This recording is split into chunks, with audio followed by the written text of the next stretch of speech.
Hey guys and dolls, welcome back. Today I'm going to be sharing with you a review of the Urban Decay Naked Heat Palette. This is the newest in the Naked range of palettes, and I'll show you guys some comparisons here between the original Naked palette, the Naked 2, the Naked 3, which is one that I thought would be kind of similar, but they're pretty damn different, the Naked Smoky, and then finally the Naked Ultimate Basics, which is my favorite of the Naked palettes, although this one might be a contender. I haven't had it long enough to actually say whether or not it's replaced the Naked Basics, because this is really truly one of my favorite eyeshadow palettes I own, and I use it constantly. In fact, you can see it's pretty used looking, and I actually have one that I use in my makeup kit when I do makeup on other people as well, because I like it that much. This newest edition is definitely themed in this sort of bronzy, coppery, warm, orange, burgundy kind of theme. A lot of people are drawing comparisons between it and the Modern Renaissance palette from Anastasia Beverly Hills. The other one people want to see it compared to is the Sweet Peach palette from Too Faced. In fact, I want to give a quick shout out to Miso Hilda, who actually asked me to compare those three together in this video, so thank you for this. We'll be comparing all three palettes and showing you guys swatches of all of the palettes done with a brush. We'll get to those comparisons in just a couple of minutes, but first I want to go over the Naked Heat palette. So this is the packaging that it comes in. It's quite lovely. It has a slide out box, which is quite clever because there's a sort of matchbox motif to it. You've got the spent matches here, and you've got some burning blooms on the back. I really appreciate that small attention to detail, because really it could be quite a plain box, but they took the time to do something a little special. This has almost like a disco feel to me. I don't know what it is, but it just reminds me of like disco-y-ness. It has a magnetic closure, which is quite nice. I like that nice snapback. The packaging itself is made out of this beautiful copper color. So when you open up the palette, you have your plastic, which I'm going to take off now. So satisfying. And then you have your brush. Now, I'm admittedly not the biggest fan of the brushes that come with these palettes, because for me personally, they kind of like tug at my eye skin, and I'm not the biggest fan, but they are really awesome at picking up a lot of product and blending. So a lot of people really enjoy the brushes that come with these palettes. I'm just not a fan personally. So the eyeshadows in this, the layout is beautiful. It's very inspiring. Immediately you start thinking of ways to use these shadows, and that's something that cannot be understated, because a lot of eyeshadow palette layouts are really uninspiring, or you don't see how colors are going to go together. With something like this, the colors are really harmonious. It's very clear that these are all meant to go together. This is a palette of colors that complement one another, and you can do a lot of different things with it. You can do dark smoky looks, you can do light neutral looks, you can do something really crazy. You can do beautiful gradients because you have that availability of colors that are in a similar tone, in different, different depths, different textures, and things like that. So I really appreciate a company actually doing something like this and kind of having the boldness to do something where it, at first glance, looks a little repetitive, and it kind of looks like, God, it's like the same eyeshadow over and over again, but it's totally not. With the exception of He Devil and Cayenne, which are basically the same color. Cayenne is slightly deeper, and they do actually look a little bit different, and I will end up using both of them to create this gradient. And if I hadn't had Cayenne, I would have had to layer a lot more of He Devil or use a darker color or something like that, and so wouldn't have had that super smooth transition. So I actually appreciate it in the end. The other thing I want to point out is Chaser. This is not the MVP of this palette. This one is very light and sheer. When I was swatching them, I was like, what the actual F? This shadow sucks.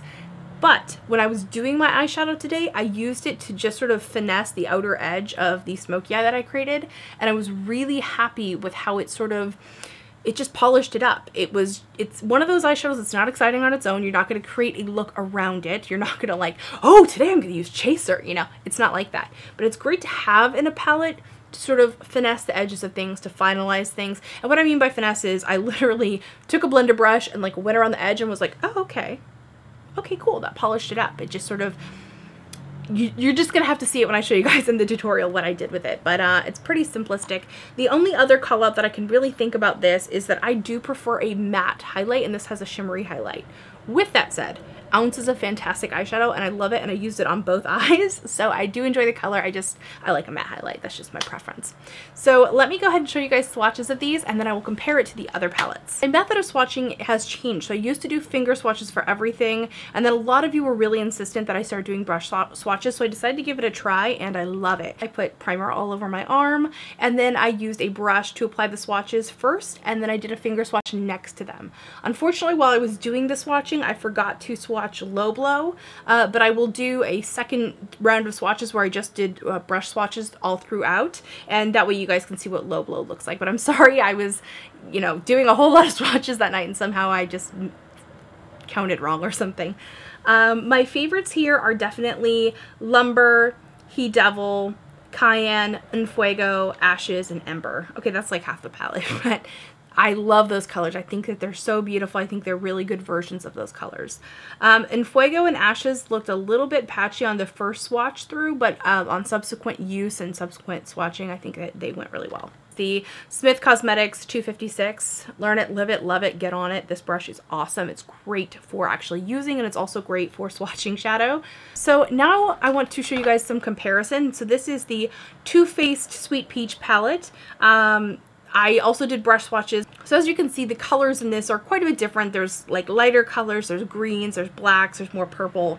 So a little bit different in the color placement. And then the next palette that I wanted to compare is the Modern Renaissance from Anastasia Beverly Hills. This one also comes with a double-sided brush. I think that overall the Modern Renaissance has a little bit of a cooler tone to it, but there are colors that are similar. Tempera and Ounce are quite similar. Burnt Orange is quite similar to Sauced. Red Ochre is quite similar to Red Devil and Cayenne.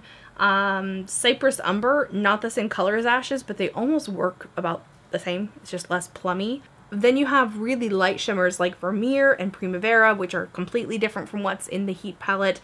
You have Bouillon Fresco, you have Venetian Red, you have Love Letter. So they're very different. They do have a couple of colors in common. To go through these briefly, this is Faith from the Naked Basics palette. This is Sauced from Naked Heat. Burnt Orange from the Modern Renaissance palette. This is He Devil from Naked Heat. Summer Yum from the Stinky Peach palette. And then this is Cayenne from Naked Heat, which is pretty similar to He Devil. They're not that far apart. Cayenne's a little bit deeper, but otherwise they're pretty much the same color. So this is Fuego from the Naked Heat. This is Red Ochre from Modern Renaissance. You can see this one's quite a bit lighter in tone. This is Ashes from Naked Heat. This is Delectable from Too Faced. And this one's Lethal from Naked Basics. This little swatch over here on the top, I want to show how similar this was. This is Extra Bitter from the Naked Basics. It's very similar to some of these colors in here. Then on the back side of my hand, I have Ember from Naked Heat swatched against Makeup Geek's Steampunk eyeshadow. And Ember has a much brighter fire to it, and it's a little bit more orange toned, but they both are sort of like a bronzy shimmery brown with a black undertone. So yeah, that's that. While they can be used similarly, they are quite different. So in addition to the eyeshadow palette, they're also launching 3 limited edition lipsticks. So the first is Fuel, which is a beautiful creamy nude. I want this to work for me, but it's just a little too orange for me, but it would be beautiful on medium and deep skin tones. Then we have Scorched, which is a really beautiful bronzy brown. I love this type of color. It works really well with my teal hair. Then we have Heat, which is a gorgeous metallic kind of orangey red. Unfortunately, this one does have a little bit of grit to it. Although I put it on full force, it's a little bit gritty because you can feel the texture of the glitter. But when you blot it off like I'm wearing it here, you can't feel it at all. So it's also kind of cool because you get 2 looks out of it. You can go full force and get that super metallic red, or you can have a sort of soft faded out coral type of look. And then the final thing that is launching with this collection are 2 new 24/7 pencils. These are my favorite eyeliners. I love these so much. First up is Alkaline, which is a beautiful burgundy eyeliner. I'm obsessed with this. I used it to create the base of this shadow. I used it on this side. I was like, let's put this everywhere.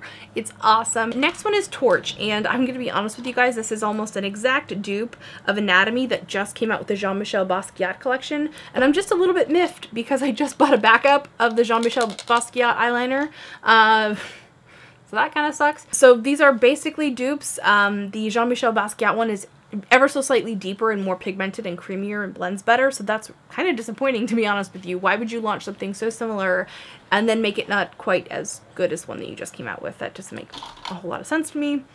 Whatever, it's still definitely workable, and if I didn't have the Jean-Michel Basquiat, I wouldn't know the difference, and I'd still think it was a really great eyeliner. I think that's pretty much all of the bases covered with this review. Please let me know if you have any additional questions, comments, or concerns. I will be doing a tutorial on this double take look, so you'll see kind of the way that the eyeshadows function, the way that they lay down on the skin, different techniques that you can use, and you could also do much simpler looks. I wanted to do something somewhat extreme and very smoky and femme fatale, but you can definitely do some kind of everyday looks, particularly with the lighter parts of this palette. It'd be really great to use some of these darker colors as eyeliner.